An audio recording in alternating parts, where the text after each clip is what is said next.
Lena's eyes flickered between Frances and Olivia, the worry in her gaze deepening as she noticed their subtle expressions of concern. Despite their reassurances, a knot of anxiety tightened in her stomach. "You really have nothing to worry about, Lena," Olivia insisted, her voice soothing yet firm. "Frances's parents are, well, they're quite the characters, but it'll all be okay." Lena's expression wavered, her skepticism apparent.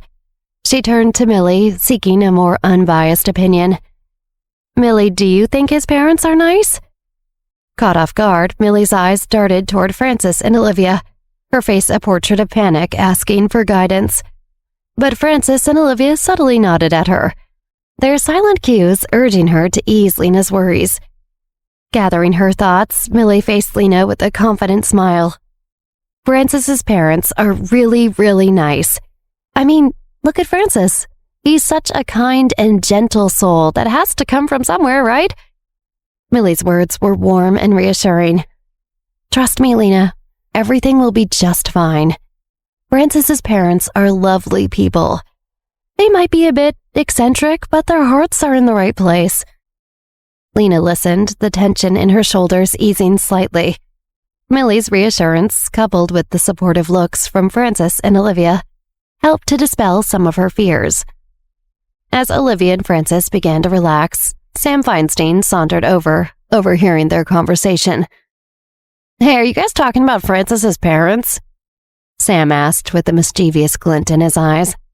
He chuckled, leaning in closer.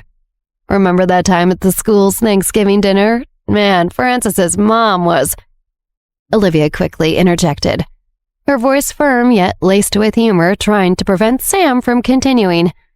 "Sam, that's enough. We don't need to rehash old stories right now." But Sam, undeterred by Olivia's interruption, pressed on. "No, seriously, you guys should have seen it. It was wild. Olivia cut him off again, her tone growing more stern. "Sam, seriously, stop." Sam, sensing the urgency in Olivia's voice, but still eager to share his tale, made another attempt. "But you gotta hear this part. It's hilarious. She actually—" Olivia, now visibly annoyed, put a hand on Sam's shoulder, stopping him mid-sentence. "Sam, I mean it. Not now. It's not the time." Lena, who had been listening intently, looked increasingly worried. The color drained from her face as she imagined all the unsaid antics of Frances's mother. Desperate to shift the focus, Olivia clapped her hands together. "All right, everyone. How about we actually head to class, where we're supposed to be?" The group, including a still chuckling Sam, reluctantly agreed, falling into step as they headed toward their classrooms. Lena's expression was a mix of worry and determination, her eyes fixed on Sam. Despite the group's efforts to move on, she couldn't let go of the mystery surrounding Frances's mother. "Sam, you have to tell me that story," Lena insisted, her tone persistent.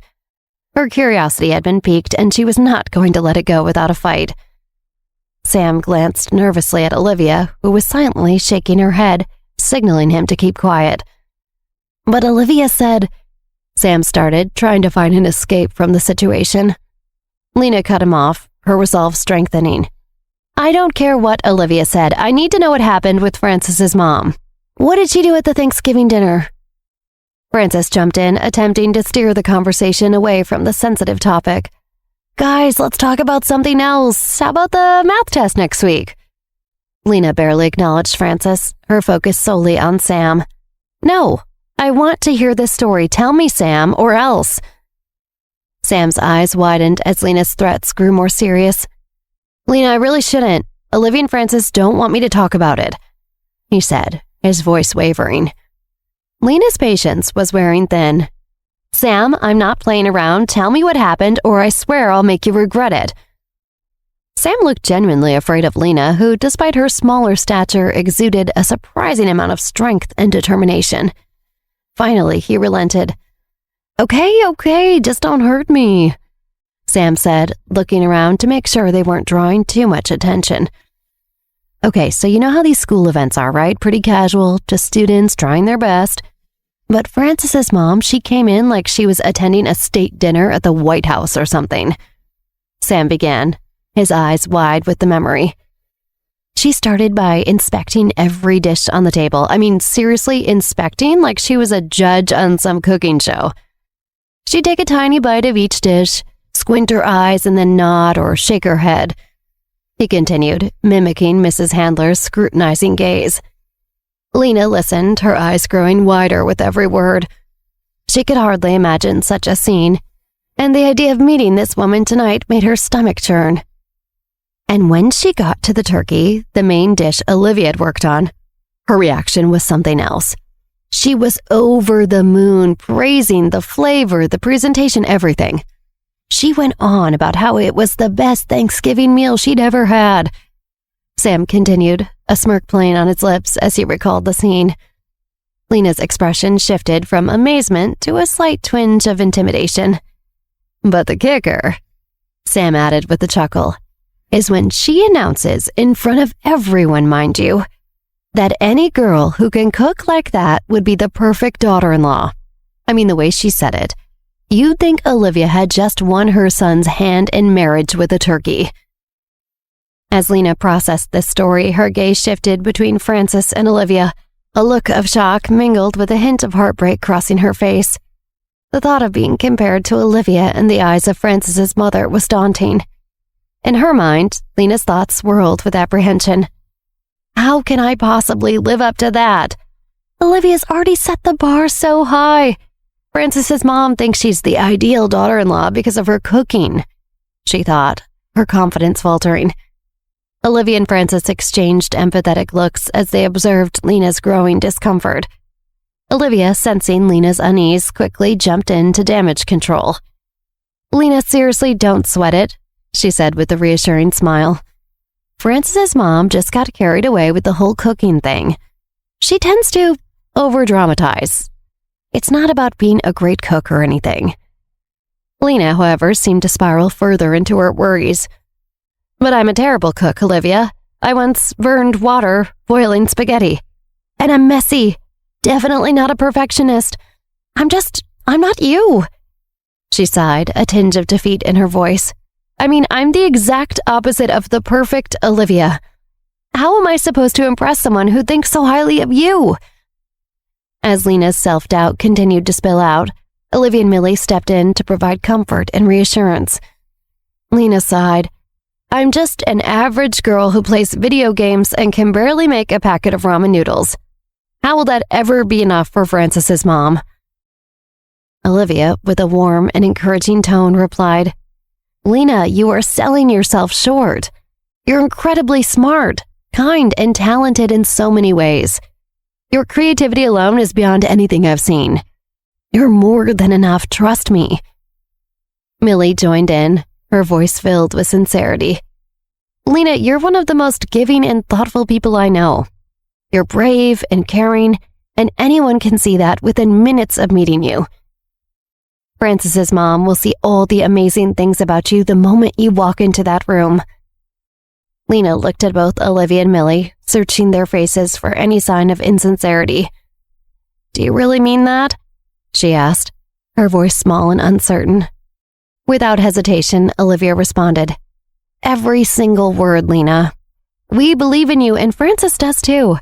His mom will see what we all see in you. Millie nodded emphatically. Absolutely, Lena. You're special, and no one, not even Frances's mom, can take that away from you.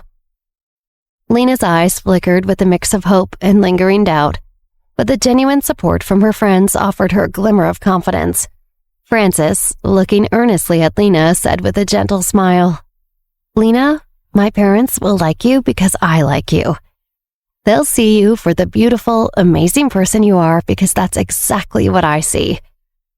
Lena's cheeks turned a soft shade of pink at Frances's words, her heart fluttering with a mix of nerves and joy. As they stood in the hallway, Sam, Millie, and Olivia couldn't help but tease Frances for his heartfelt declaration. Look at Frances, the hopeless romantic. Sam chuckled, elbowing Frances playfully. Millie joined in.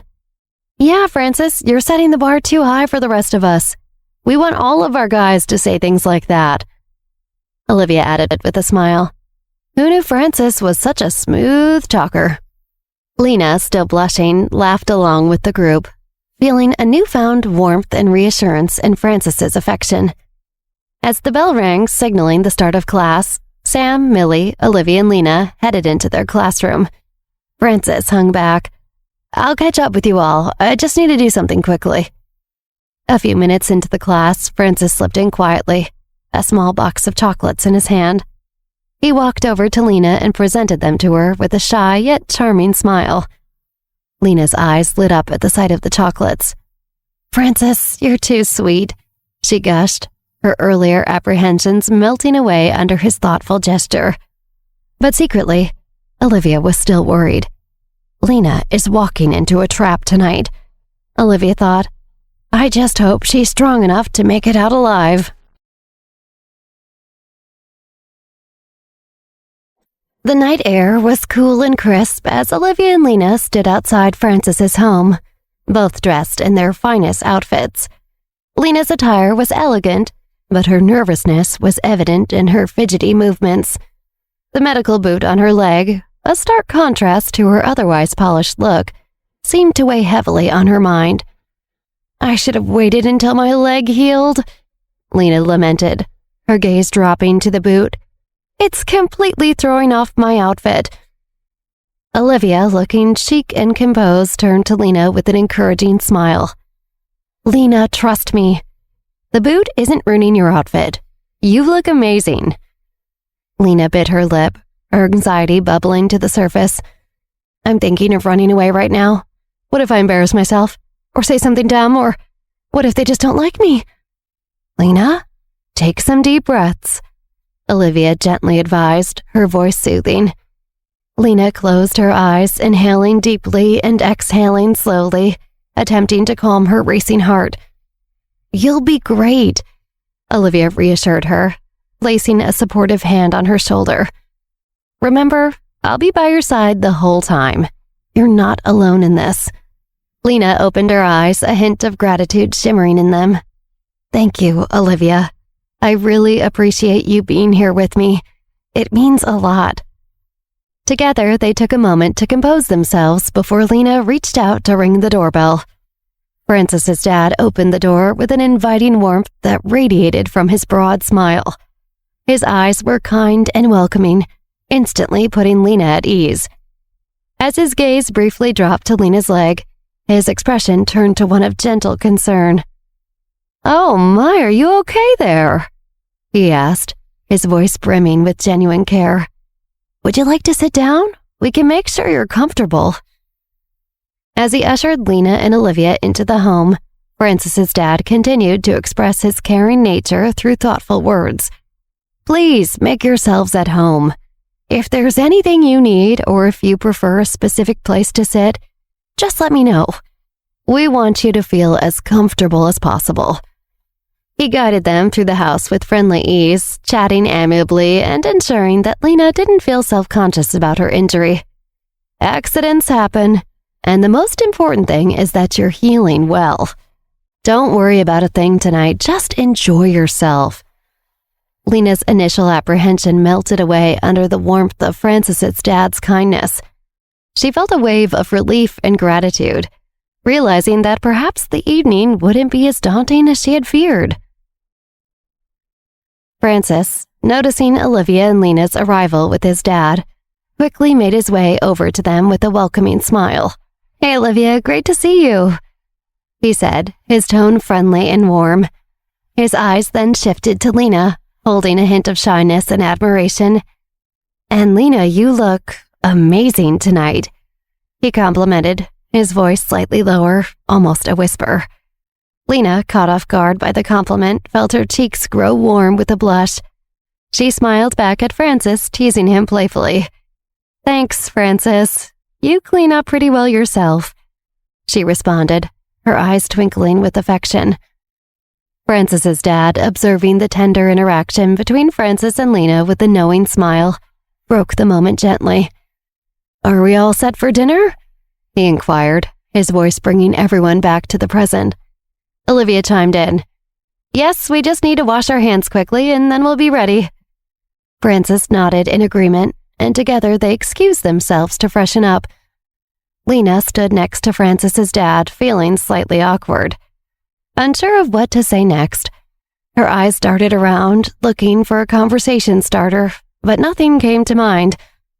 Francis's dad broke the silence, his voice friendly and warm.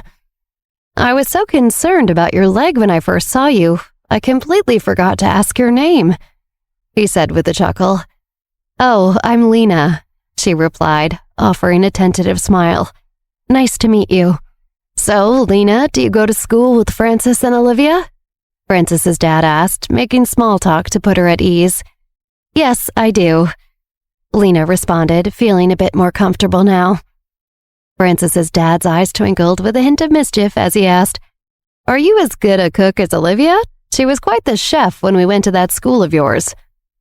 Lena's face fell slightly at the mention of Olivia's cooking skills. She felt a tinge of self-consciousness, knowing her culinary abilities were nowhere near Olivia's level. "Actually, I'm more into video games than cooking," she admitted, her voice a little quieter. "Really? That's interesting. I know Francis loves his video games too," Francis's dad said, genuinely intrigued. Lena's confidence grew as she began to talk about her passion. "Oh yes, I'm pretty good at gaming. I even help Olivia, Francis, and their team at Confluence with game development sometimes. It's really exciting to be a part of that." Francis's dad listened intently, his expression turning to one of admiration. "That's very impressive, Lena. Your parents must be so proud of you." At the mention of her parents, Lena's expression shifted to one of discomfort. She thought about her decision to leave her family and live independently, wondering if Francis's dad would still find her impressive if he knew the truth. My family, they're great," Lena stammered, trying to steer the conversation away from her personal life. "But let's talk about something else. What about you? Do you have any hobbies?" Francis's dad noticed Lena's discomfort but didn't press further. He smiled and began to share some of his own interests, giving Lena the space she needed. Olivia and Francis returned to the living room just in time to see Lena engaged in conversation with Francis's dad. Francis gave Lena a reassuring smile, which she returned with a grateful glance. Olivia, ready to put her charm to work, approached Francis's dad with a friendly smile. "Mr. Handler, I was hoping I could pick your brain about the business world. Running the park company is a new challenge for me, and I'd love to get some insights from someone as experienced as you," she said with a mixture of respect and eagerness. Francis's dad seemed delighted at the opportunity to share his wisdom. "Of course, Olivia. I'm impressed by your ambition to take on the park company. It's not every day that someone your age steps into such a significant role," he replied, his tone filled with genuine admiration. As they settled into a more comfortable area of the room, Francis's dad shared his perspective on the business world. "In my experience, the most important aspect of business is building strong relationships. It's not just about numbers and contracts, it's about connecting with people on a personal level." Olivia listened intently, her eyes bright with interest. "That's very insightful," she replied. "I've always believed that positive relationships are key, but it's reassuring to hear it from someone with your experience." Mr. Handler nodded, pleased with her response. "Absolutely, Olivia. And remember, in this often chaotic business world, maintaining these relationships can make all the difference. It's about trust, reliability, and mutual respect." The conversation flowed smoothly, with Olivia skillfully steering it towards her goals. She subtly inquired about the handler's business interests, fishing for any potential connection to the Rose Company and the upcoming Handler Gala. Mr. Handler, unaware of Olivia's underlying intentions, was more than happy to share his thoughts. "These days, we're exploring various avenues. We've always been about diversifying our interests. Speaking of business events, I heard there's a gala coming up hosted by your family. It must be quite the occasion," Olivia mentioned casually, her eyes sparkling with curiosity. "Oh yes, the Handler Gala. It's a yearly tradition. You're more than welcome to join us. It's a great networking opportunity," Francis's dad offered, extending an informal invitation. Olivia's face lit up with a mixture of surprise and satisfaction. "That sounds wonderful. Thank you, Mr. Handler. I would be honored to attend." Olivia couldn't help but smirk inwardly, thinking, mission accomplished. The Handler Gala could be the perfect setting to gain more insight into Mark and what he was conspiring. Just then, Francis's mother announced that dinner was served. The group made their way to the dining room. Lena looked visibly nervous at the sound of Francis's mother's voice, her anxiety palpable. Sensing her discomfort, Francis gave her hand a gentle, reassuring squeeze as they took their seats at the elegantly set table. Olivia, ever the diplomat, complimented Francis's mother on the meal. "Mrs. Handler, the food looks absolutely delicious. You've outdone yourself," she said with a warm smile. "Thank you, Olivia," Francis's mother replied, her tone polite but somewhat distant.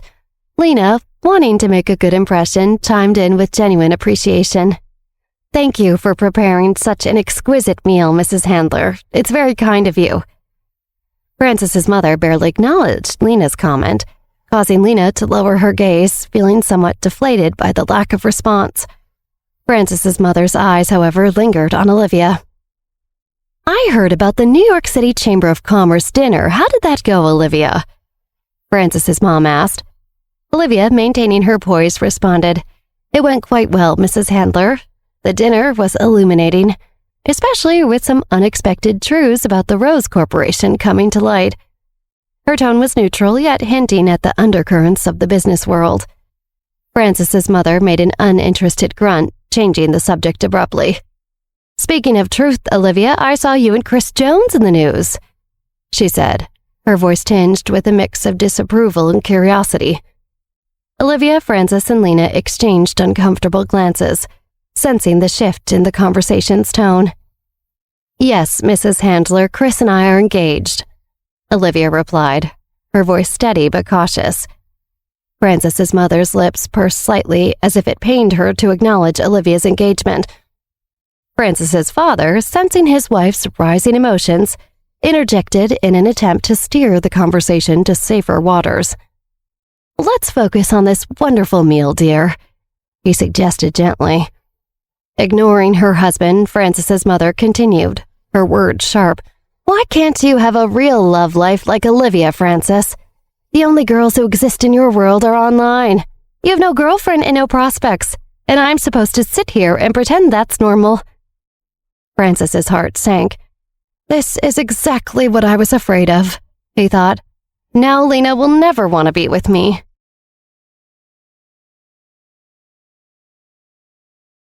Francis felt a rising sense of embarrassment as his mother continued to lament his supposed lack of love life.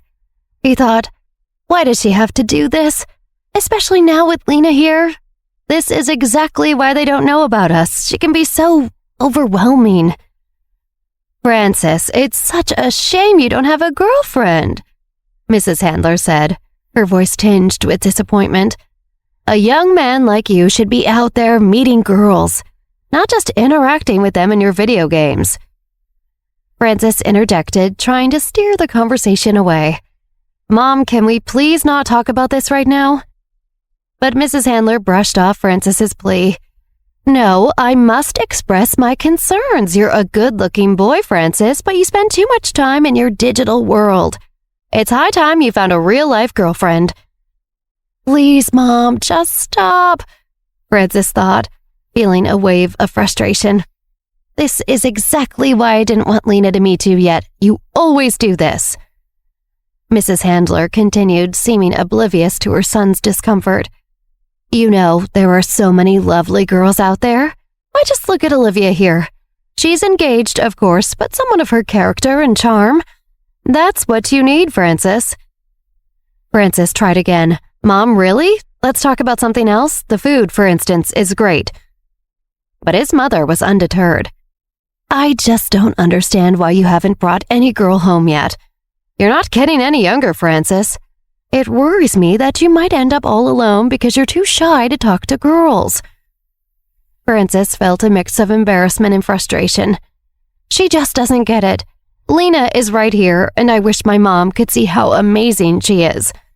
But with the way she's going on, it's just too much. Meanwhile, Mrs. Handler went on, seemingly lost in her thoughts about her son's supposed romantic failures. I always thought by now you'd have introduced us to a nice young lady. Someone who could be part of our family. It's just so sad, Francis." Olivia, sensing the awkwardness at the table, decided to lighten the mood. "Actually, speaking of video games, Lena here is an incredible player. She's practically a gaming legend." Francis's eyes immediately sparkled with admiration as Olivia shifted the focus to Lena. He mouthed a silent thank you to Olivia and enthusiastically joined in. "Lena is amazing at gaming. She's beaten some of the toughest games out there and has a reputation in the gaming community for taking down top players single-handedly." He continued with genuine pride in his voice. "Lena's skills are respected by gamers worldwide. She's tackled games that most players wouldn't even dare to try. Her strategic thinking and quick reflexes are just mind-blowing." Francis's mom, initially taken aback by this unexpected praise, looked genuinely impressed as she listened to her son speak so highly of Lena. "That's quite an achievement, Lena. Being a respected gamer isn't easy, I'm sure. It takes a lot of skill and dedication." Lena, who had been feeling out of place until now, blushed and smiled at the unexpected compliment. "Thank you, Mrs. Handler. That's very kind of you to say. I really enjoy gaming. It's a passion of mine." Francis and Lena exchanged quick, shy smiles, sharing a moment of connection over the table. Francis's mom, with a glint of mischief in her eyes, chimed in. "Well, I'm quite a gamer myself, you know. Maybe after dinner, Lena and I should have a little gaming showdown. What do you think, Francis?" Francis, caught off guard by his mom's sudden enthusiasm for gaming, looked visibly embarrassed. Mom, I don't think that's necessary. Lena's had a long day, and you know, gaming can be pretty intense." His mom playfully waved him off. "Oh, come now, Francis. Are you trying to protect your little girlfriend from a friendly game?" She winked at Lena, who was trying her best to hide her amusement at the situation. Francis, now a shade of red, stammered, No, it's not that. It's just, Lena might not want to spend her evening playing video games with my mom. Right, Lena?" Francis's mom leaned in, her voice laced with humor. "Francis, you need to loosen up. It's not like Lena is your actual girlfriend." An awkward silence suddenly descended upon the table. Francis avoided eye contact with Lena, who in turn looked down at her plate, trying to mask her discomfort. Olivia shifted in her seat, her eyes darting between the faces around the table. Francis's dad, with a scrutinizing look, observed Francis and Lena closely. The realization dawned on both him and Francis's mom simultaneously, as they exchanged knowing glances. It wasn't just a joke. Lena was, in fact, Francis's girlfriend. Breaking the silence, Francis's mom let out an excited shrill, "Oh my gosh, oh my gosh, oh my gosh!" Her voice rose in pitch with each repetition, her excitement barely contained. Francis's dad's expression softened into a proud smile, his eyes sparkling with joy. "Well, well, well," he murmured almost to himself. Meanwhile, Francis's mom began dancing around the room, her steps light and jubilant. "Yes, yes, yes, yes," she chanted, twirling in delight. "She's real. Francis has a real girlfriend." Francis, his face flushed with deep embarrassment, looked like he wanted to sink into the floor. He fidgeted in his seat, his discomfort palpable, as his mom danced around the room with unbridled joy. Lena watched Francis's mom with a mixture of amusement and slight discomfort. Her eyes followed the jubilant woman around the room, a small, uncertain smile playing on her lips. Olivia, meanwhile, bit her lip in a valiant effort to stifle her laughter. She glanced at Francis and Lena, her eyes twinkling with mirth, fully aware of the comedic scene unfolding before them. Francis's dad, beaming with pride and excitement, raised his voice to be heard over the laughter. "I can't believe it. My son Francis has a girlfriend," he exclaimed, his voice filled with surprise and joy. He continued, his voice brimming with enthusiasm. "Welcome to the family, Lena. We're so thrilled that Francis finally has a girlfriend, just like other boys his age. It's about time, and we couldn't be happier for both of you."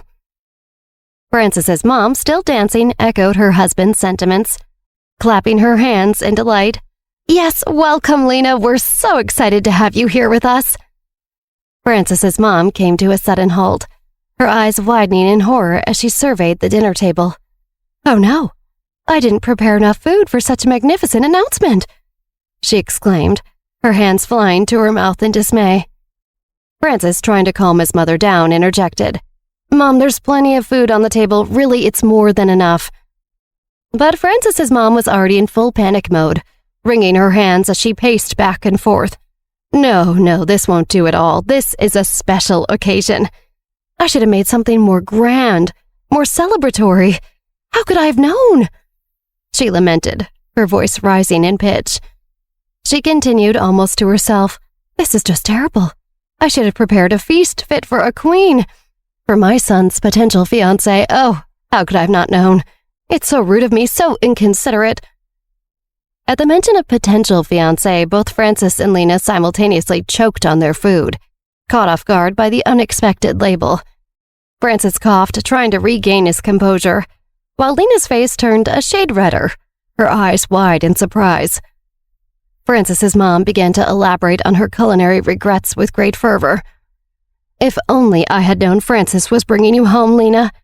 I would have prepared my famous roast lamb with mint sauce, the one that everyone raves about, she said, her eyes shining with excitement. And I would have made my special garlic mashed potatoes, the creamy ones with just a hint of truffle oil. Oh, and my chocolate souffle for dessert. It's simply divine, a true crowd pleaser, she continued, her hands gesturing animatedly. She sighed, a look of determination settling in. Next time, I'll make sure to prepare all of that and more. We'll have a grand family dinner, one that truly celebrates you joining our family. Frances's mom then turned her attention to Lena, her voice taking on a more serious tone. Now, Lena, dear, we must start thinking about good dates for our families to meet. We need to plan ahead, start organizing for the wedding. Lena, overwhelmed by the sudden turn of events, sat in stunned silence, her mind racing with uncertainty. Frances, noticing her discomfort, grew increasingly redder, his frustration mounting as his mom prattled on. Mom, please, can you just be normal for once? Relax, okay? We're just having dinner. Let's not get ahead of ourselves with wedding talk, Frances interjected, trying to bring some semblance of normalcy back to the dinner. But Frances's mom was undeterred, her excitement undimmed. Oh, but it's never too early to start planning these things, Frances. We have so much to do and so many details to sort out. Lena, dear, do you think about some dates, won't you? We'll need to start preparing invitations and looking at venues. Oh, it's going to be so wonderful, she exclaimed, her enthusiasm bubbling over. She turned to her husband and said, Darling, fetch us some champagne, will you? We must celebrate these upcoming nuptials properly. Frances's dad nodded and left to retrieve the champagne. Frances and Lena exchanged a look of deep discomfort as Frances whispered, I'm so sorry, please don't break up with me, to Lena.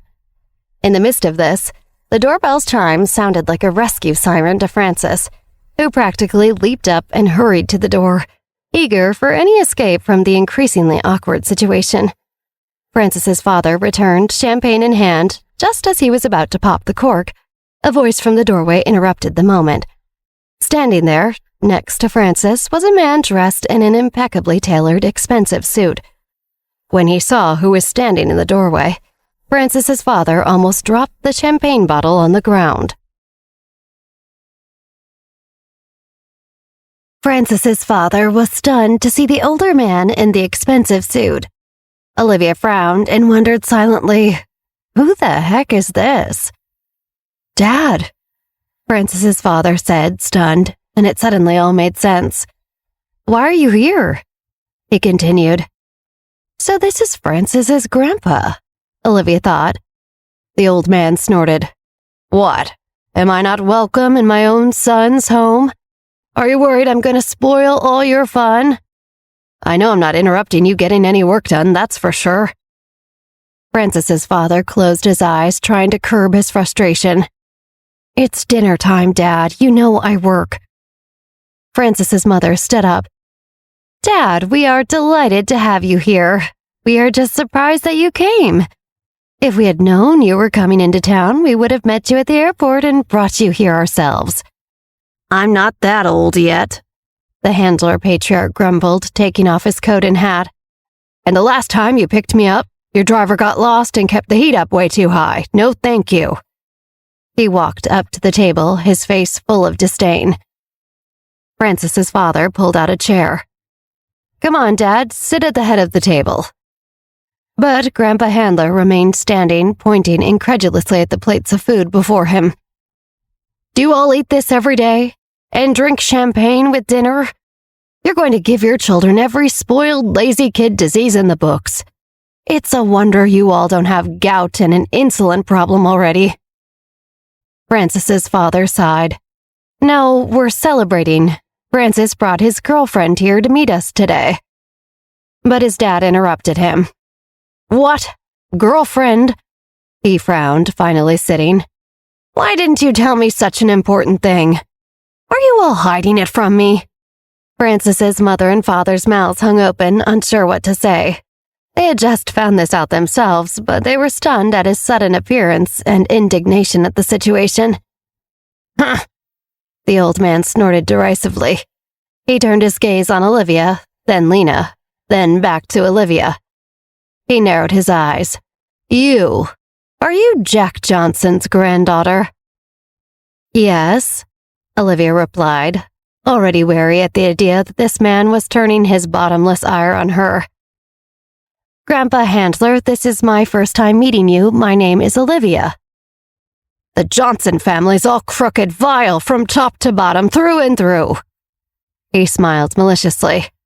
"I saw some news about you. Such a schemer at such a young age. If you marry Francis, won't you turn our whole family upside down?" Olivia's eye twitched.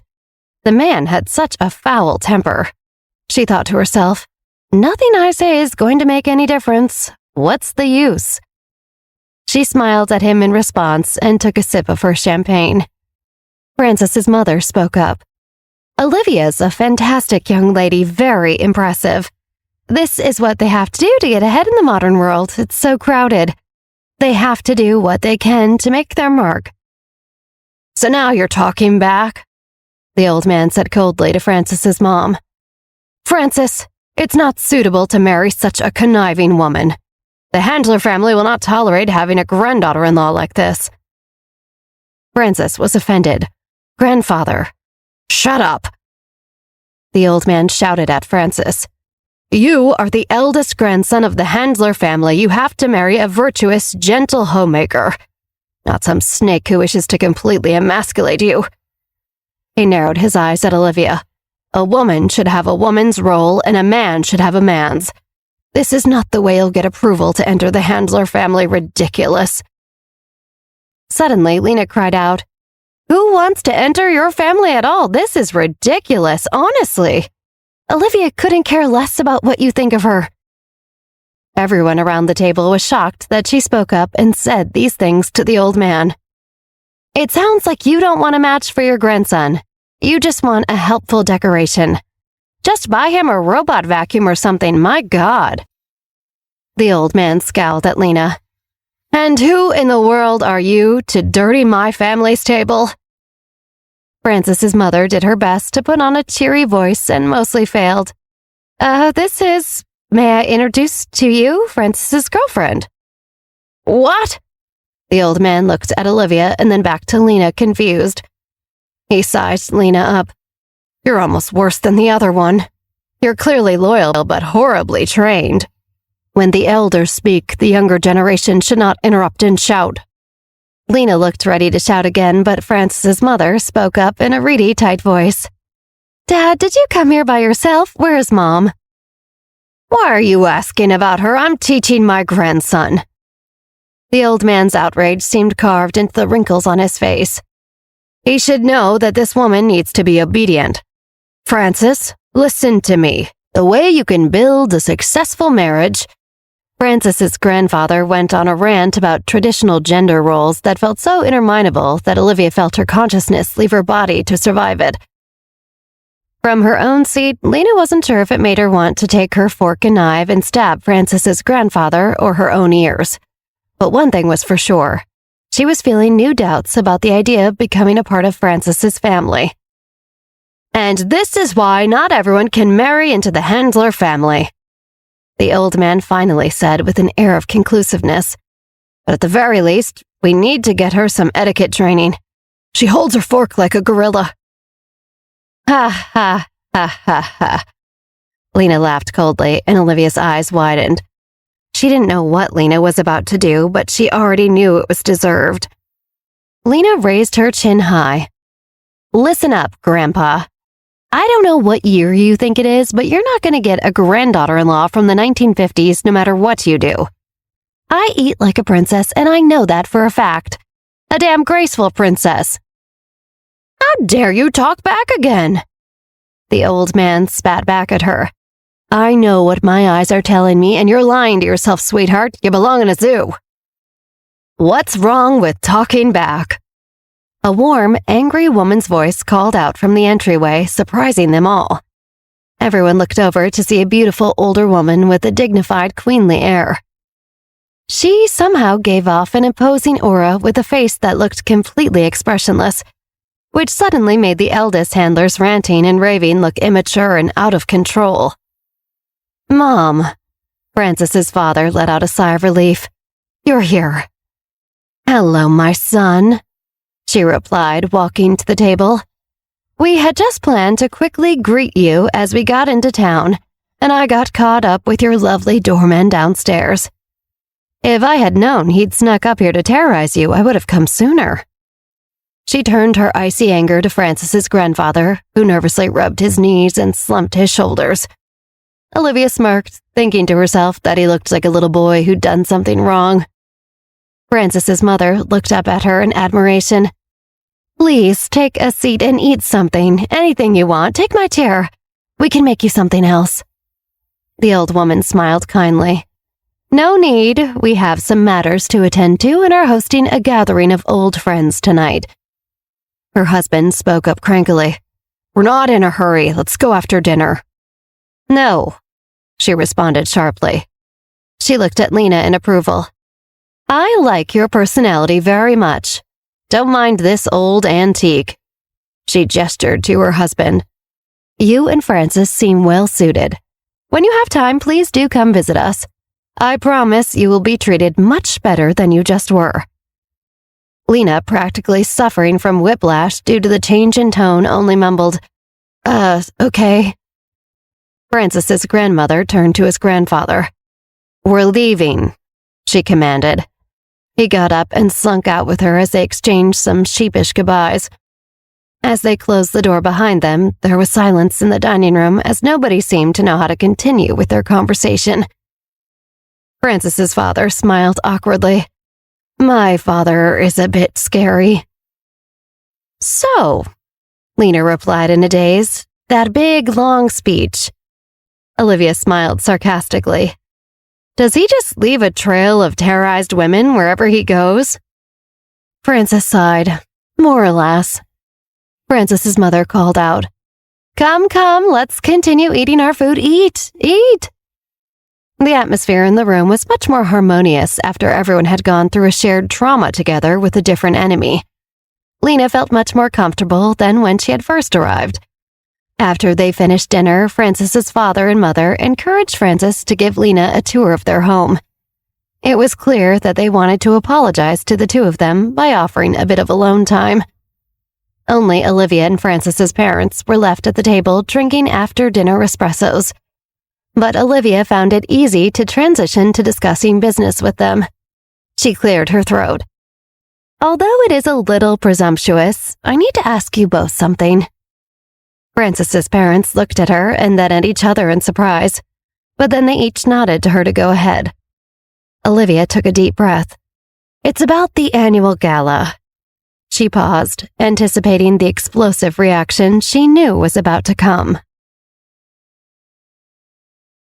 "We know everything about you and the Rose family," Francis's father said, which made Olivia choke on her drink. Francis's father laughed lightly. "I don't mean to scare you. It's why we asked Francis to invite you here tonight."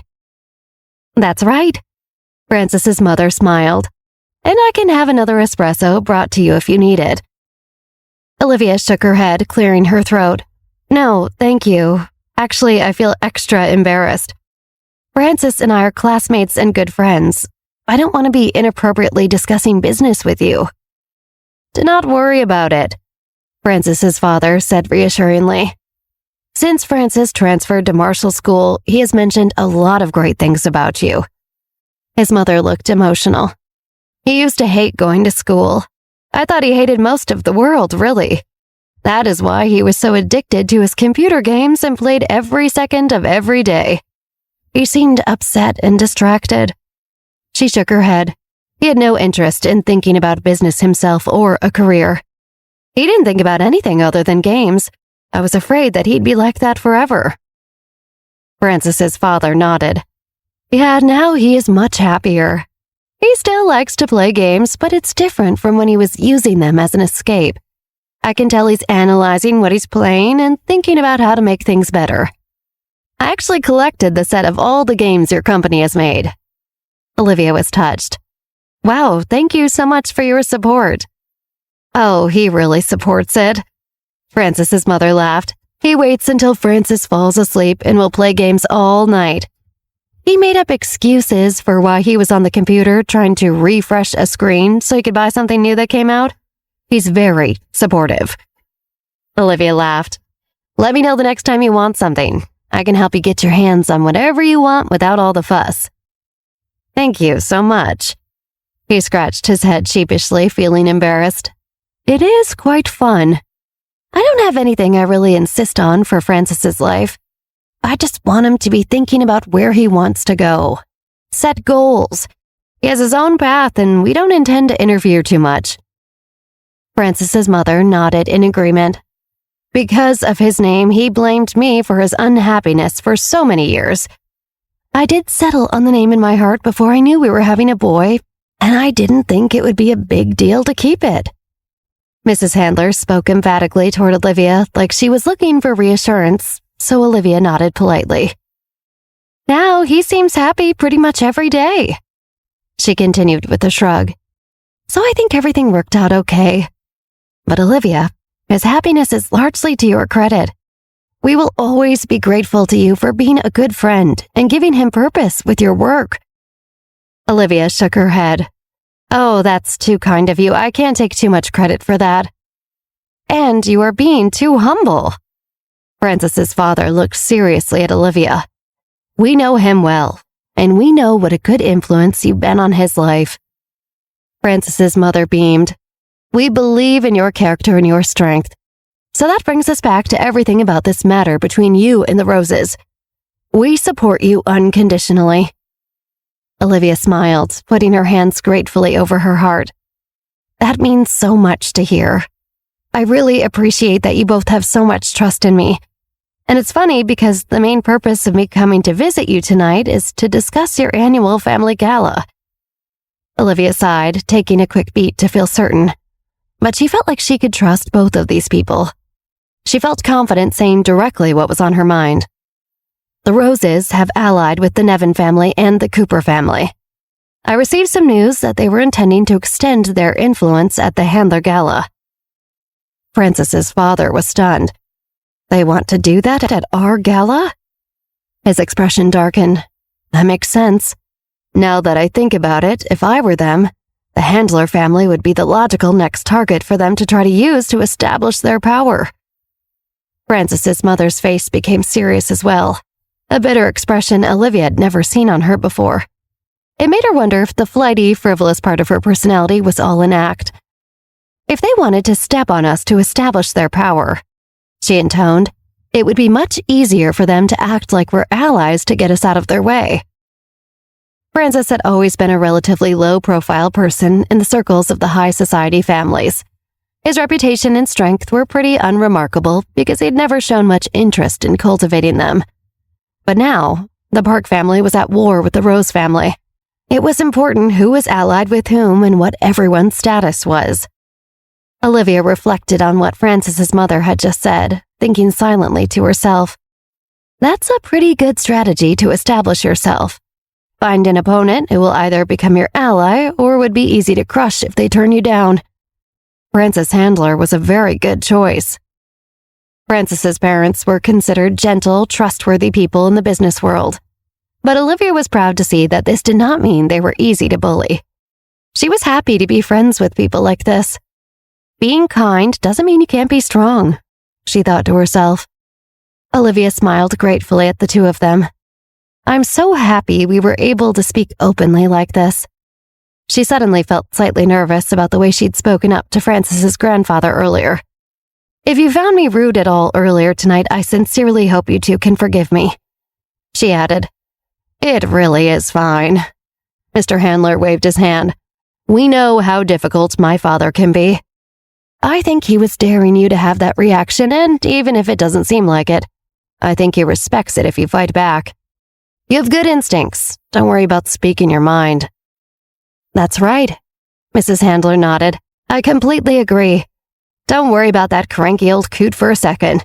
And we are serious. If you need our help with the Rose family, just let us know. No matter what happens to the Handler family, I hope those Rose bums never feel like they have cause to act arrogant to us. Olivia laughed, then nodded. I hear you loud and clear. Thank you so much, Mr. and Mrs. Handler. You are beyond welcome. Francis's father smiled, and like we said, we feel like we're the ones who are grateful to you. Thank you. Olivia smiled, feeling her heart warm at these two lovely people feeling just as happy to be connected to her as she felt about them. Now, can we get you dessert? You better leave here stuffed. Francis's mother smiled. Olivia thought it now seemed hilarious that Mark DeLillo thought he could make a fool out of everyone in the Handler family. He really is one of the stupidest people I've ever met. Olivia thought bitterly. Olivia reflected on how she knew the Handler family even better than most because she saw the way things worked out for them in her previous life. She had witnessed Francis obsessively, unrequitedly in love with Pamela Cox, help her at every step of her twisted plans. He would throw himself on every obstacle in her path and do whatever it took to get it out of her way. Olivia definitely wanted somebody like that on her side, not against her. Mark had really stepped on a rake and whacked himself in the face this time, giving her a chance to thoroughly cement her good relationship with the Handlers and shut him out of the equation. Olivia's eyes were briefly filled with a faraway grief as she remembered how Mark used her in her previous life. He trampled her and used her to rebuild the Rose family. In this life, she wanted him to know what despair was. She wanted him to witness the defeat and complete destruction of the Rose family with his own eyes. You want to rejuvenate the Rose family? Olivia thought silently to herself with a smirk. Dream on, buddy. Olivia imagined Mark standing over her when she had died in her last life, run over, and left for dead. She imagined them trading places, with her standing over him, his body crushed in the street below her. The image brought a twisted smile to her lips. At the same time, across town, Mark DeLillo suddenly felt a chill run down his back and his chest tightened. He was in a luxurious room on the top floor of the Rose Company in the city, holding a glass of incredibly expensive wine, and his hand shook with a strange pain in his chest. Some of his drink splashed out onto the clean, bright carpet. Mark frowned slightly, and that moment of uneasiness and danger disappeared in an instant. His chest seemed normal again, but he couldn't shake the feeling that he had just been visited by a presence that wished to do him harm. He shook the feeling off. What's wrong? A middle-aged man sitting next to Mark asked. Are you unwell?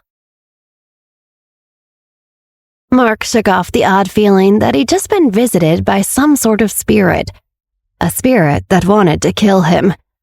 A staff member hurried to clean up the expensive wine that Mark's trembling hand had just spilled onto the floor. I'm fine, he smiled weakly, pushing the uncomfortable moment to the back of his mind. I've been busy the last few days. I didn't sleep a ton. The middle-aged man next to him gave him an approving look. It was Brett Cooper. It's good you work so hard. You're so young and promising and definitely making the most of being the one on your way to the top in New York business circles at this moment. He raised his own wine glass. Here's a toast to you. Mr. Cooper, you really are a great guy. Mark flashed a smile, a fake smile, although in his heart he looked down on the entire Cooper family. He did his best to appear humble. He glanced toward Beatrix Cooper as she paced, looking out one of the windows at the city. This act was all for her. Well, for her mysterious boss. Mark thought bitterly to himself. I really don't get it. With all my strength, I can deal with Olivia myself, not to mention my incredible brain. Why did the mysterious man send some woman to mess things up for me? But Mark just smiled and raised his glass at Brett, taking a sip. Beatrix Cooper was composed, capable, and impeccably dressed. She was a stark contrast to the mess that was the rest of the Cooper family.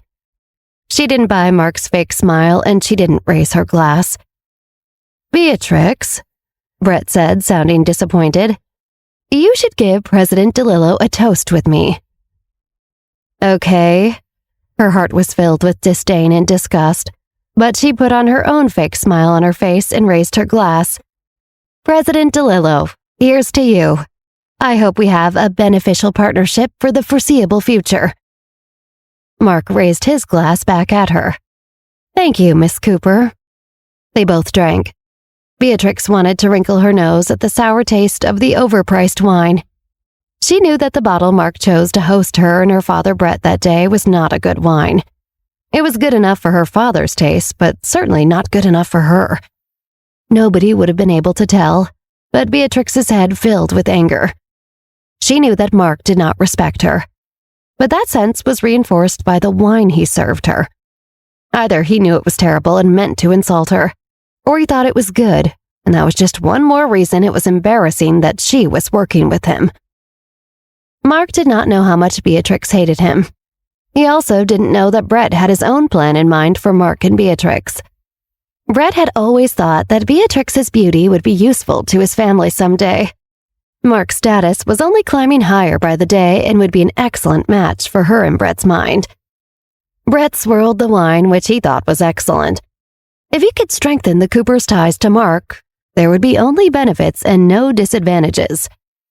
The smile on Brett's face became broader, and his face was flushed a bit pink. He had had a few glasses. President DeLillo, he said loudly. My daughter has been so obedient and sweet ever since she was young. If you think she's also beautiful, then well... Beatrix's carefully composed facial expression changed. She had a knot of anger in the pit of her stomach, and hearing her father say this in front of her, she felt like she was going to throw up all over both of them, which she would not have minded. Does my dad not have a damn brain? She thought angrily to herself but said nothing. Is the head on his neck purely decorative? Mark smiled.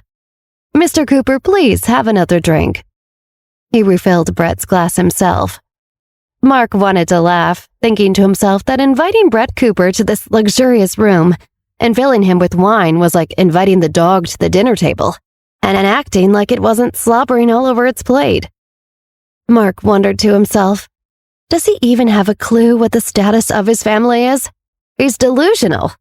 If it wasn't for the mysterious man's instructions, I wouldn't have invited the Cooper family to clean my shoes. And now this idiot thinks I'm going to marry his daughter? Mark just shook his head. Brett Cooper smiled. All right, let's drink. Brett did at least understand that Mark was uninterested in Beatrix, which felt like a huge disappointment. Brett thought to himself, what the hell's Beatrix spending all her time doing with him? She needs to work harder. Brett rolls his eyes at his inadequate daughter. Beatrix, why aren't you saying anything? You're being a bit of a mope. It's unbecoming. Beatrix's eyes lit up with rage. She was afraid that when she opened her mouth, she would yell at her father. She took a deep breath in and out, then took a sip of the horrible wine to let herself calm down. Feeling more composed, she spoke slowly. We're here so you guys can talk business. What do you want me to say? She had been thinking about ways to improve Mark's cooperation with her and things she could suggest to him that he would actually be willing to do. Since Mark was so sensitive about being told what to do and couldn't tolerate feeling inferior to her, it was delicate. However, the harder she worked with Mark, the more it felt like Brett was holding her back. Hell, the entire Cooper family's holding me back, she thought miserably to herself. If this all had just gone according to her original plans, she wouldn't be in such an awkward situation at the current moment. Damn it, she thought. Miss Cooper, let me give you a toast. Mark held up his glass and said with a smile that made Beatrix even more nauseous, It's my fault for neglecting your beauty. No, she replied, holding up her own glass. She drank the rest of it in one gulp. She picked up the bottle and refilled her glass. The more she drank, the more humiliated she felt to be in this situation. She was disgusted. Brett put down the wine glass, holding his hands up. You know it is getting late. I'll head home. Brett stood up, and as he thought Mark turned away, shot Beatrix a look. Brett understood that as long as Mark DeLillo was in their corner, the Cooper family would not be finished, and he would be in an even better position than most of them, since he would be Mark DeLillo's father-in-law. That would give him power and status not only in the rest of the world, but within the other Coopers. They'll have to listen to me then, he thought smugly to himself. My frickin' brother Ryan won't even be able to think about competing with me anymore. I can walk you out, Mark said, putting his wine glass down as well. Beatrix could tell what her deviant father had been thinking that she should do. She really wanted to leave, but for the sake of the big picture, she had to follow Brett's wishes and stay. She still had business to talk about with Mark at least, even if she wouldn't necessarily do the dirty things her father hoped. Oh, no, really. Brett glanced at Beatrix, planted where she was. President DeLillo, you don't need to see me off. Don't let me ruin the young people's fun because I can't hang out. You do enjoy yourselves. Brett left the penthouse suite, smiling brightly. Mark sat back down, smiling at Beatrix without any smile in his eyes. The result looked closer to a wolf showing his teeth. Miss Cooper, are you not leaving with your father? Does she really think the same thing as her father? Mark wondered silently to himself. Does she think I'll just let any hussy into my bed? Beatrix sat across from him. Oh, Mark, don't overthink things. Oh? Mark asked, leaning back where he sat. Then what advice does Miss Cooper have for me? About my boss's plan in New York City. Beatrix studied Mark. As your partner right now, I hope to know which step has been completed by you. I know I'm not in the loop on everything you're up to. Mark rolled his eyes. You don't need to worry about that. I told you, I just need you to supervise the relationship between your family and the Roses. Her nostrils flared. And I think you don't need to worry about that. No matter how weak the Coopers are right now, they are still one of the 4 great families. After so many years of business, they know what to do in a situation like this. She held his gaze, staring daggers into his eyes with her own. What I need to know is about how you are executing my boss's plan in New York City. Mark, what have you completed most recently? The two of them stared each other down, facing off like fighters in a ring. Who would flinch first? Don't worry about my accomplishments, Miss Cooper. I can handle my own business, Mark said dismissively. He clearly did not want Beatrix to meddle or get any credit from their mysterious leader. Beatrix clenched her fist by her side and resisted the urge to start screaming at Mark. Did you forget what Master said? He said I'm supposed to help you. No, Mark smiled confidently. I remembered just fine. That's why I agreed to cooperate with the Cooper family. I've already included you plenty. Beatrix gritted her teeth, furious. She hated the way Mark talked down to her, and she quietly stewed. If he keeps pushing, I might end up murdering Mark before we ever get to deal with Olivia. How hilarious would that be? This is all her fault, by the way. Olivia's comments at the Rose Company must have worked on Mark. He's already keeping me at arm's length. What an idiot. Why are there so many stupid people in the world? And of course, as if that wasn't bad enough, they're also almost the most self-righteous. It's amazing anything ever gets done, or that any of them are even still alive. You don't really think you can win Olivia over all on your own, do you? Beatrix scoffed coldly. Is he really as stupid as he sounds? Beatrix wondered. I don't know if I should be mad or sorry for him. He's too stupid to understand how much he needs my help. I said you don't need to concern yourself with that. Olivia is just the first part of Master's plan. Mark sneered. Fine. Beatrix threw up her hands and stood. I'll let you handle it all by yourself. Good luck. He'll just have to learn the hard way. Beatrix fumed. When things blow up in his face, that will be on him. I'm not going to argue anymore. She angrily marched toward the door to leave. Miss Cooper. Mark called after Beatrix just before she reached the door. You're a smart person. I'd be more careful about what I say. Don't worry. Beatrix turned and smirked back at Mark. I'm done saying anything. I'll just be waiting to hear how it all goes without me. He really thinks I might complain to Master, Beatrix thought, as if this is important enough to bother Master about. God, Mark is so stupid. He can't even follow the simple instructions. Great. I knew we could work it out and get along. Mark smiled as he swirled the red wine in his glass. Looks like Beatrix is finally deciding to listen instead of argue with me and slow me down, he thought smugly. Beatrix could barely stand to see Mark think so highly of himself. He thinks he's some kind of mastermind, swirling around his wine like that. Great impression of a bad movie villain, Mark. Well done. Oh, it'll work out all right, Beatrix sneered. Beatrix turned and marched out of the room. Mark watched Beatrix leave. As soon as she was gone, the smile disappeared from his face.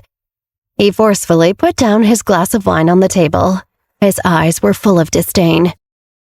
Dealing with her is a complete waste of my time and effort, he thought irritably. I can't think about that too much. Soon enough, I'll be rid of Olivia and the park company, and I can be rid of the Coopers too. I'll make sure none of them ever return to New York City. The Handler family's annual gala is in a few days. That will be the opportunity to make my move.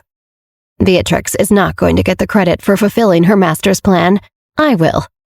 She thinks she can interfere and steal my thunder, but I'm not an idiot. I'm 10 steps ahead. Meanwhile, Beatrix left the hotel and made her way straight back to the Cooper mansion. As soon as she arrived, she heard noises coming from inside that sounded like another argument. Classic Cooper family.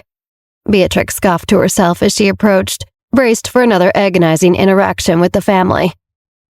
From the sounds of it, Ryan and Nisha Cooper were angry that Brett secretly met with Mark DeLillo. This is a betrayal against the family. You meet him alone and don't even tell anyone? Why would you keep that to yourself? Ryan accused. Ever since the contract was signed, you become more and more brazen with your disregard for anyone else. And now you meet with Mark DeLillo and don't share a peep about it? You've gone too far. You're doing all of this but behind our backs. Ryan's anger came from a place of worry.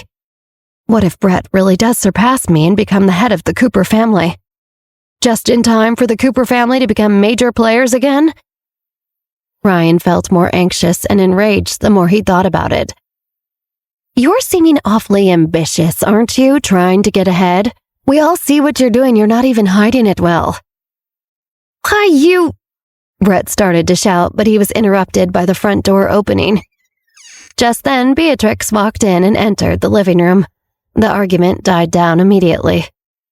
Beatrix, you're back. Brett smiled at Beatrix as if he hadn't just been heatedly yelling.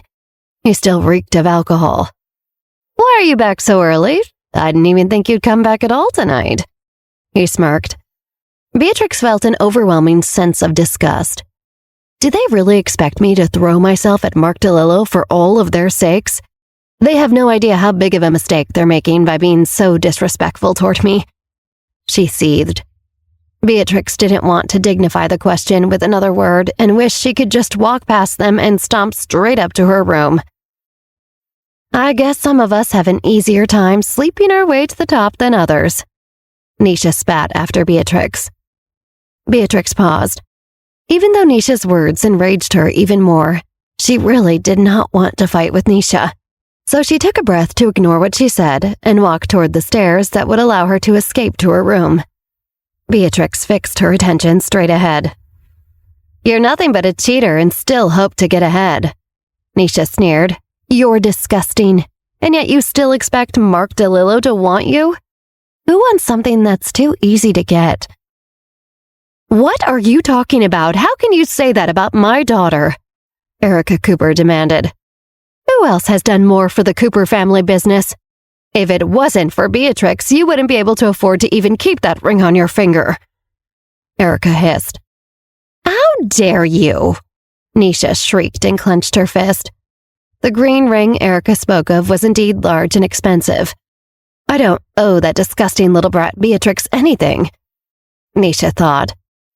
"What are you yelling about?" Ryan frowned. "Even if Beatrix helped the Cooper family, that doesn't give Brett the right to secretly meet with President DeLillo alone without telling anyone." "I don't see the harm. It was for the sake of the family." Brett defended himself. "Ryan must be really afraid that I'll overtake him. He's acting scared. What a low blow. Now he's pretending to defend the family against me. It's outrageous." Beatrix frowned. Why is anyone bothering to save this awful, ridiculous family? She wondered. I can hardly stand to be here any longer. She marched back to her room and locked the door. Once she was alone, she angrily threw her limited edition Hermes bag to the ground. She scrunched up her face as she silently shook her fists. Finally, Beatrix collapsed to the floor in an exhausted heap.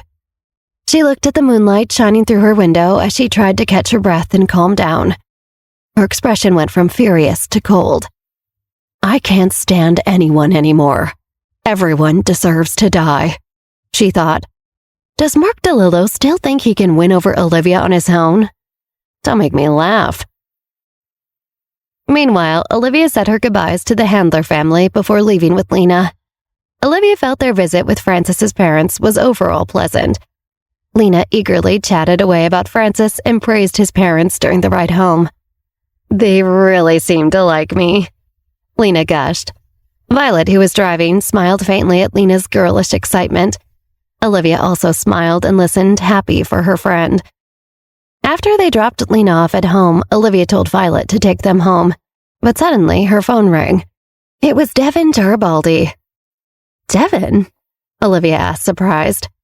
Hi, Olivia, do you have a free second right now? Devin asked. Olivia checked the time on her phone. Right now? Yeah, I'm not busy. What's up? Great. Can we grab a drink? I'm buying. Devin smiled. Okay.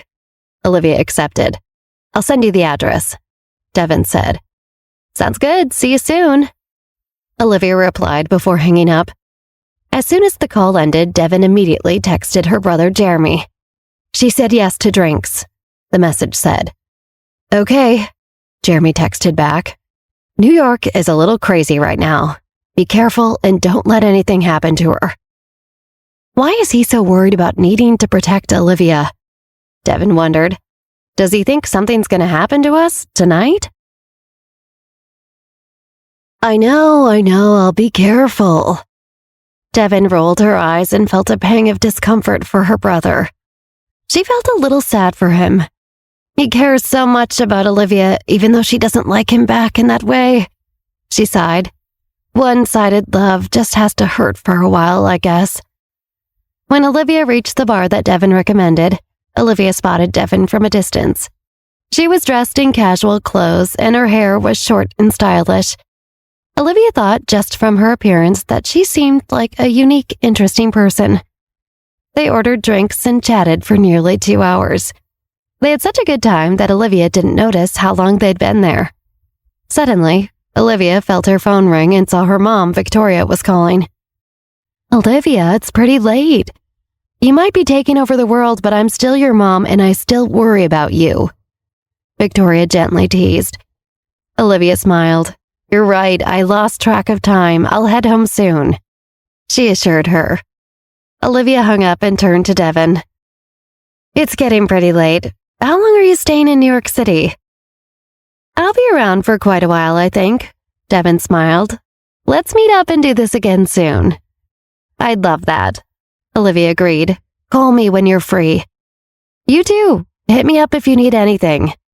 Devin nodded. I will. You have a good night, Olivia said as she stood up.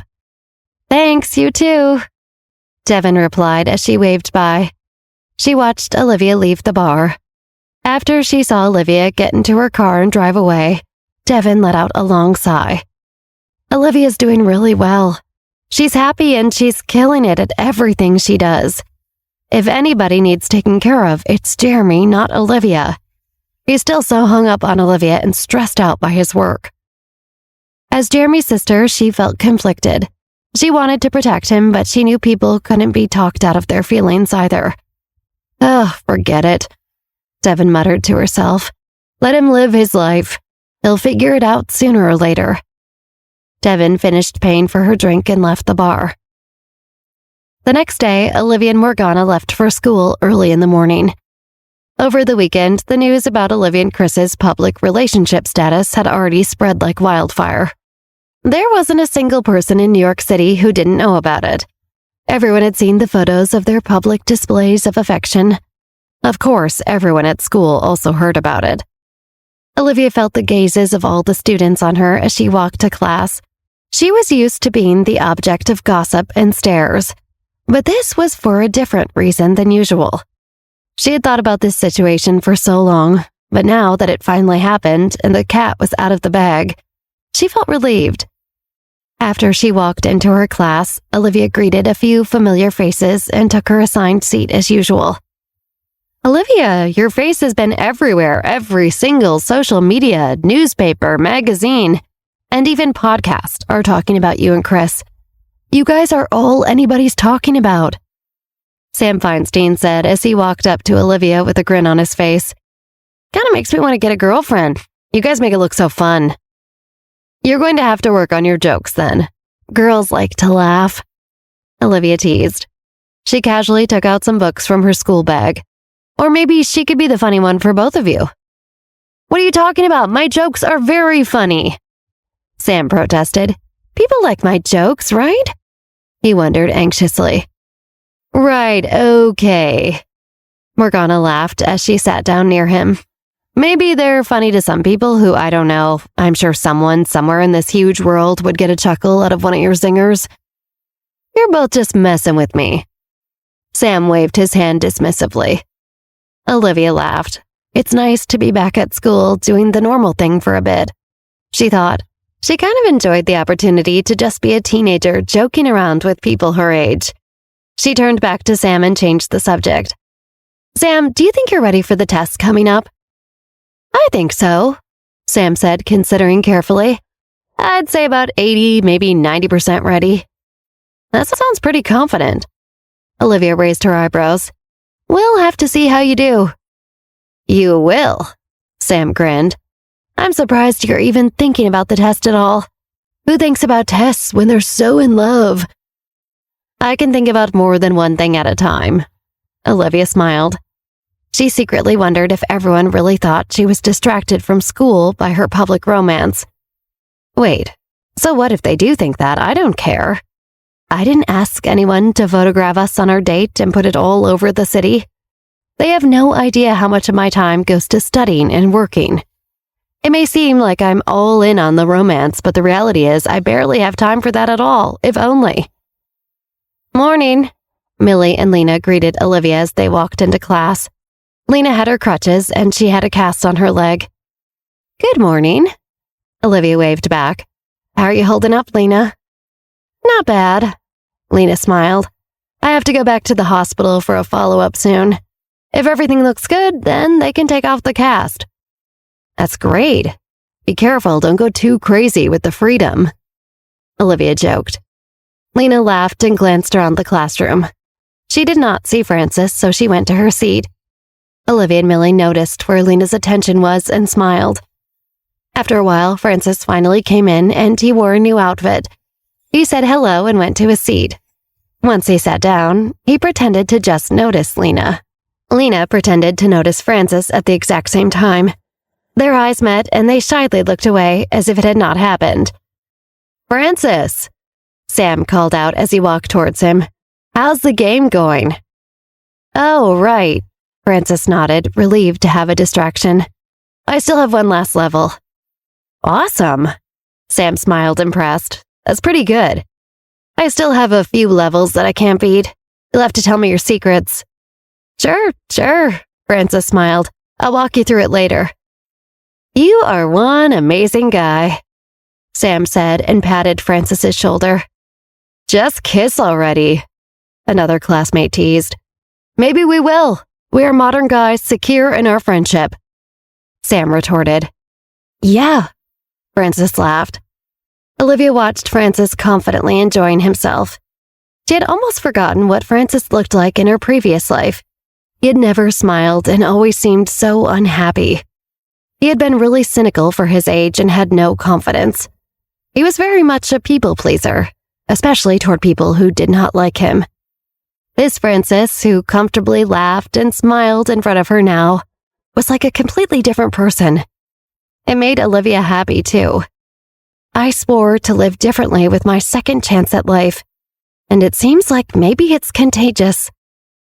Olivia looked away from Frances, but she continued her reflective thoughts. Even just a few small changes have made a big impact this time. She thought about the concept of the butterfly effect, and it rang really true. My decisions haven't just changed things in my life. They've changed everyone's life around me, too. If everyone I care about is much happier now, I must be doing something right.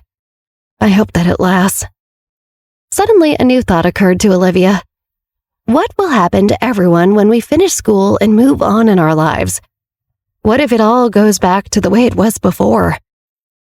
Olivia shook the negative thoughts from her head. I can't worry about hypotheticals. As long as I'm here in this reality, I'm going to try my hardest to cherish every second of it. She turned to glance at Millie, who was in the middle of writing on a piece of paper to talk to Cameron next to her.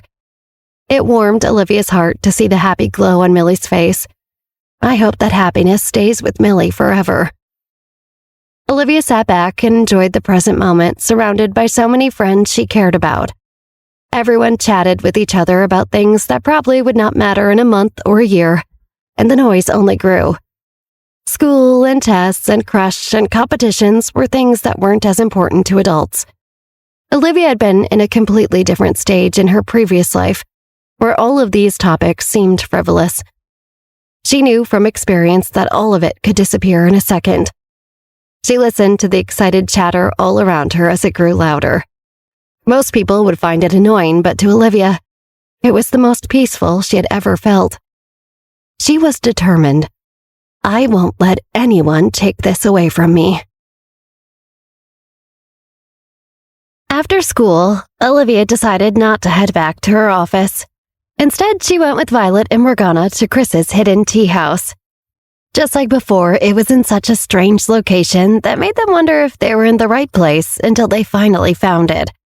The lovely garden theme, the impressive art on the walls, and the cozy chairs and ambiance were exactly as Olivia remembered. She was quite fond of the place.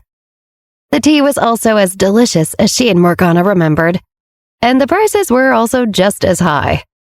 Violet didn't usually show very much emotion, but even she looked surprised at how good the tea was. How did they get it to taste like cherry pie? She asked incredulously. Not long after the three of them sat at their table, Jeff Dreyer and Jared Nevin walked in together. As soon as Jared entered, the fragrant, familiar aromas of the tea greeted him. He had been nervous on his way there, but he was instantly relaxed by the wonderful smells that filled his nose. Jared and Jeff greeted the three ladies and sat down at their table. Jared looked at Olivia thoughtfully as he considered what he wanted to say. What outcome am I hoping for? He asked himself. He searched for the right words. What would you like to drink, Jared? Olivia asked. It's so hard to pick. Jared smiled. How about you, Jeff? Olivia asked. Black dragon tea for me, Jeff answered without hesitation. Why don't we all try that first? Olivia suggested. Everyone agreed, and she signaled to their waiter, who was dressed in a traditional English suit on theme with the staff. Black dragon tea. The waiter nodded and hurried away. How have you been doing lately? How are things in the Nevin family business? Olivia casually asked Jared. Doing all right, thank you, Jared answered. Everything's pretty quiet right now. I actually find myself with a lot of free time these days. I see, Olivia nodded. She liked the sound of that answer. From Jared's tone, she sensed that he was not pleased to have the free time, but instead Jake might be keeping him out of business dealings to have more control. Their grandfather must be turning a blind eye to Jake's antics, Olivia guessed. Otherwise, Jared would be much busier. Oh well, their foolishness is my gain. You like this place, right? Maybe you can bring your grandfather here sometime to try out the tea. I'd love to host you both. Olivia smiled. That's really nice of you to offer. Jared smiled back. My grandfather's usually really busy. Maybe if I can pry him away, we'll come visit. Of course. Olivia nodded. The group continued with some small talk and the mood was pleasant. Privately, Jared was anxious about what he wanted to discuss, but he did not reveal it on his face. Olivia also maintained a carefree demeanor despite being laser-focused on what she wanted. Jeff was also anxious about this meeting, but he hid it well. He kept the conversation going, but he knew Olivia and Jared would have to talk business sooner or later. My job was to bring Jared here. Whatever happens after that is not my responsibility, he reminded himself. I've done everything I can, now I just have to let it play out on its own. After not too long of a wait, their waiter brought out beautiful wooden trays of tea and snacks, a mix of sweet and savory. Jared, you try it first. Olivia gestured encouragingly. Okay. Jared smiled gratefully. Jared took a sip of the tea and swallowed, waiting for the delayed effect. After a few moments, the taste of warm berries and spices flooded his mouth. It was a tart flavor he couldn't exactly identify, but it was very enjoyable. He nodded enthusiastically and raised his cup as if to toast his approval. Olivia smiled, pleased with his reaction. Good. If you didn't like it, I was going to worry you might not really be a human, Morgana said. Jared laughed, but Morgana maintained a very serious expression. She's not kidding, Jared realized.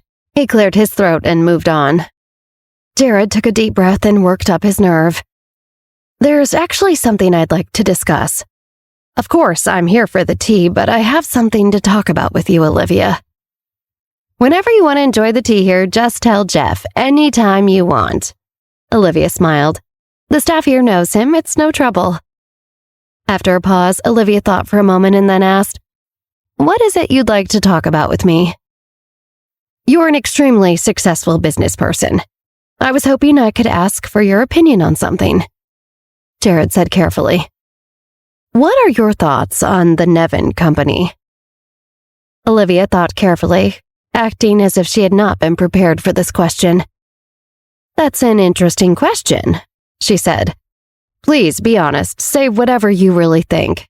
Pretend I'm not even from the company, we're just chatting over tea, Jared assured with a smile. Olivia quickly listened to Jared's thoughts. What if she tries to eliminate the Nevin family business like she's clearly trying to do with the Rose Company? Olivia didn't want to frighten Jared away, so she declared it was best to pretend that she wasn't interested in a business relationship at all, only friendship. Even just talking casually, I should probably be careful about what I say, Olivia said with a serious expression. Is there something specific you're wondering about?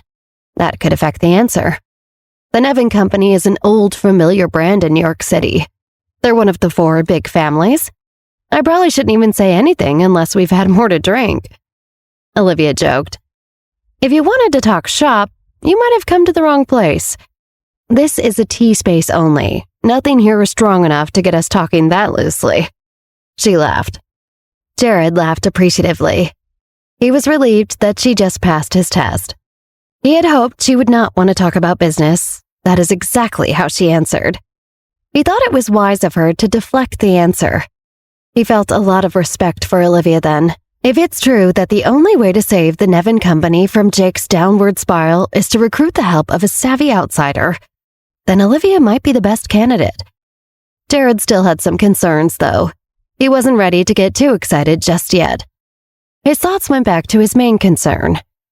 What if Olivia intends to destroy the Nevin Company after she defeats the Rose Company? Jared, what's got you looking so worried? I thought you liked the tea. Olivia asked innocently. Oh, it's not that at all. I love the tea. Big fan. Jared laughed. The tea here will never not be amazing. I don't believe there's a single bad thing on the menu. You have to come back and try each one and get back to me just to be sure, Olivia said with a smile. Challenge accepted. Jared nodded. Have you tried the little grilled cheese with the jam? Oh my gosh. Olivia gushed. We put a lot of thought and effort into the quality here. My favorite thing is to sit with people and watch them enjoy each and every part of the experience. Whatever you're doing, it's the right thing. You really know your tea, Miss Johnson, Jared said. I find it really interesting. There are so many different kinds that behave differently depending on their environment and how they're cared for. It reminds me a lot of people. Olivia laughed lightly. Every single one has its unique qualities and personality. Some are strong, some pack a delayed punch, and some really shine when they're complementing other tastes. Every tea has potential in it if you can figure out what it needs. Not everyone can appreciate these differences, but once you open your eyes to it, there's so much to appreciate. That's fascinating, Jared smiled.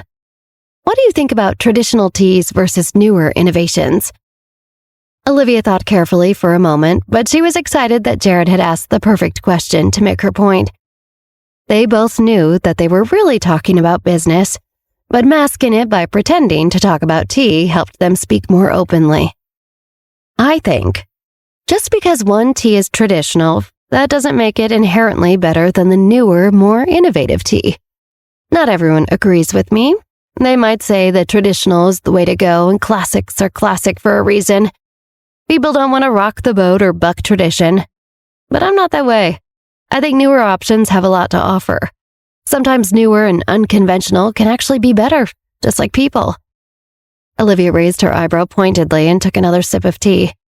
She hoped she had made her point clear. Come on, Jared. Get the metaphor? Or do I have to say teas are like brothers? Sometimes the one in charge is an idiot and it's the younger, smarter one who is better. Newer and different might be better than the traditional choice. Jared nodded, mulling over Olivia's words. I can't disagree with that.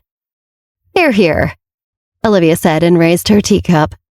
Jared had taken the bait. Jared and Olivia sat across from each other, their eyes locked in a quiet but intense observation. Jared's gaze was sharp, trying to discern any hint of lies or hidden agendas in Olivia's demeanor. Olivia, equally perceptive, studied Jared's expressions and gestures. Tea really is an art, don't you think? Jared broke the silence, his eyes still fixed on Olivia.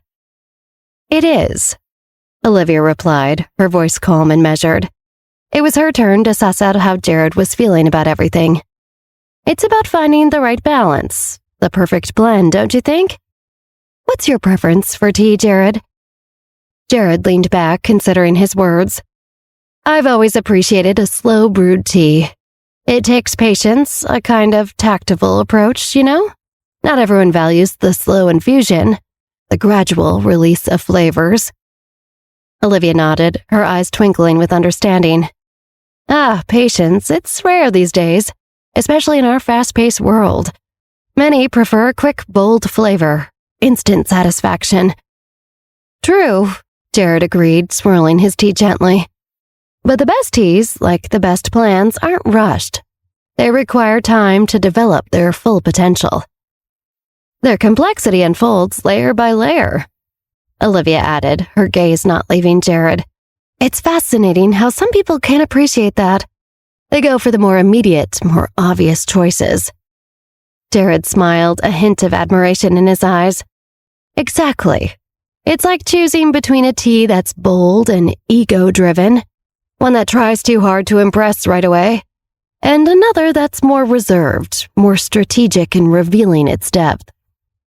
Olivia smiled back, her voice light yet pointed. I've always had a preference for the latter. The tea that knows its strength lies in patience and subtlety. It doesn't need to parade its flavors loudly to be appreciated. There's a certain wisdom in that choice, Jared mused.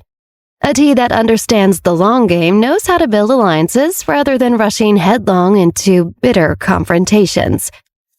A strategic tea, Olivia concluded, her words laced with a deeper meaning. One that understands business isn't a sprint. It's more like chess, not checkers. Thoughtful moves, not necessarily the fastest.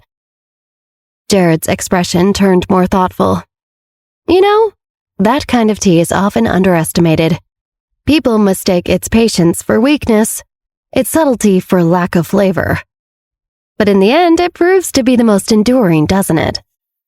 Olivia's voice was soft but carried a weight of certainty. It's the one that leaves a lasting impression long after the brashness of the bolder teas has faded. Yes, it does, Jared said, his voice carrying a newfound respect. And it's often the smarter choice, isn't it? Aligning oneself with such a tea. His words trailed off, leaving the implication hanging in the air. Their tea metaphor was so thinly veiled now that it was almost absurd. But they both kept playing along anyway. Olivia met his gaze squarely, her voice steady. Aligning with such a tea could be the wisest decision one makes. It might just change the entire flavor of the game. Jared leaned forward slightly, his voice taking on a more serious tone. The business landscape in New York right now, it's complicated, even grimy.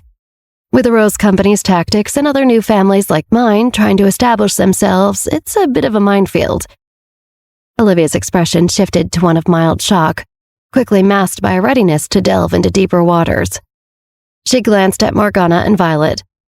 Could you two give us a moment, please? Jared and I have some matters to discuss.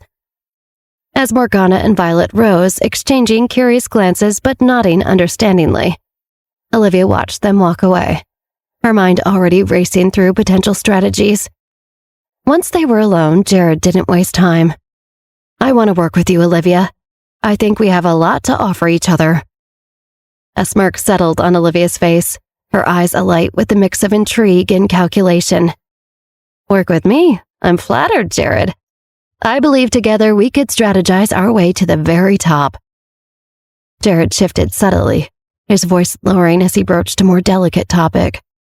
There's another matter I've been considering. The handlers, especially Francis, they seem unpredictable. My grandfather always said the handlers are the type who want handouts rather than earning their keep. Olivia's demeanor changed instantly, a protective edge creeping into her voice. The handlers, why are they of interest to you? It's just business sense to know about all the players, especially the liabilities. Francis and his family could be a weak link, someone we might need to manage. Olivia's eyes narrowed slightly. Francis is a lot more than what people assume, Jared. Don't underestimate him. Jared pressed on. But the handlers, Olivia, they've always been on the fringe, haven't they? Always looking for an angle, a way to leverage their position. Olivia cut him off sharply. I know all there is to know about Francis and the handlers, Jared. More than you or your grandfather could speculate. Jared paused, studying Olivia's reaction. His expression was calculated, but there was a hint of uncertainty, as if wondering he had overstepped. I didn't mean to offend. It's just that in our line of business, we can't afford to ignore any potential complications. Olivia's tone softened slightly but remained firm. Francis isn't a complication. He's more capable than most give him credit for, and the handlers, they're not as simple as some old prejudice suggests. Jeff observed the growing tension between Olivia and Jared. Desperate to break the tension, he let out a deep breath. Relief is an understatement for how I'm feeling now that Jared has officially decided to partner with you, Olivia. Jeff began, a cautious smile on his face. This alliance, it's going to change everything. Jared, still with a hint of determination in his eyes, nodded. It's a new chapter, Jeff. One that needed to be written. Jeff let out a sigh, his gaze shifting between Jared and Olivia. I've been feeling kind of sketchy setting up these secret meets for Olivia. Felt like I was in some spy movie, minus the cool gadgets. Olivia's expression softened, a light chuckle escaping her. Well, every good spy story needs a loyal sidekick, Jeff. You've been nothing short of epic. Jared extended his hand to Olivia, a decisive gesture. Then let's make it official. To new beginnings and successful strategies. As they shook hands, the moment held a sense of finality, a sealing of their newfound partnership. After the handshake, Jared stood up. Well, I should get going. There's a lot to prepare for, and time waits for no one. Olivia watched him leave, her eyes narrowing slightly. Jared walked away with a determined stride, his mind clearly plotting the next moves. As Jared stepped through the grand doors of the Nevin residence an hour later, he barely had a moment to take off his shoes before he saw Jake. Jake, with an air of authority, immediately launched into a barrage of questions. Where have you been, Jared? Out late again? Who were you with this time? Jared rolled his eyes, barely concealing his annoyance. Just out with some friends from school, Jake, nothing exciting. Jake narrowed his eyes, clearly skeptical. Friends from school, huh, at this hour? You expect me to believe that? Jared shrugged nonchalantly. Believe it or not, that's your call. I don't report to you, Jake. Jake stepped closer, his voice rising. I need to know where you are, who you're meeting. You could be jeopardizing everything. Jared stood his ground, his tone firm. I'm not a kid anymore, Jake. I don't need you breathing down my neck. Jake scoffed. You need guidance, and that's what I'm here for. Jared's expression hardened. Guidance? More like control. I'm not some puppet you can manipulate. Jake, growing more frustrated, shot back. You think you know it all, don't you? But you're blind to the risks, to the consequences of your actions. Jared's voice was laced with sarcasm. Oh, enlighten me then, O wise one, because clearly I'm just stumbling in the dark here. Jake's frustration peaked. You don't get it, do you? This isn't a game. Our family's reputation, our business, it's all on the line. Jared matched his intensity. And who put it on the line, Jake? Your reckless decisions have done more harm than good. Don't pin your failures on me. Realizing the argument was going nowhere, Jake's tone softened slightly. I'm just trying to look out for you, Jared. You're my brother after all. Jared shook his head, dismissive. I don't need looking after, Jake. I can take care of myself. With a final eye roll, Jared turned and strode towards his room, leaving Jake standing in the foyer. Jared had just collapsed onto his bed, the weight of the day's events pressing down on him, when his phone rang, piercing the quiet of his room. He groaned in annoyance, glaring at the device as if it had personally offended him. With a heavy sigh, he picked up. What? The familiar smug tone of Mark's voice came through the other end. Jared, my man, how about we meet up? Got some things to discuss. Jared's annoyance morphed into exasperation, his voice dripping with sarcasm. Oh, what a joy, but let me think. No. Mark, caught off guard, stammered, Wait, Jared. But Jared had already hung up, cutting him off mid-sentence. On the other end, Mark's face twisted in anger as he stared at his phone. Really? Hanging up on me? He muttered to himself. Why am I even trying to win over Jared? I've got Jake, the most important Nevin, eating out of my hand. A sly smile crept onto Mark's face. They really don't know what's coming for them at the Handler Gala. But his smile vanished as his phone rang again. He checked the caller ID, his expression turning to one of irritation. Sighing, he answered, Yes? A mysterious girl's voice teased from the other end. Why, Mark, haven't heard from you in ages. Playing hard to get?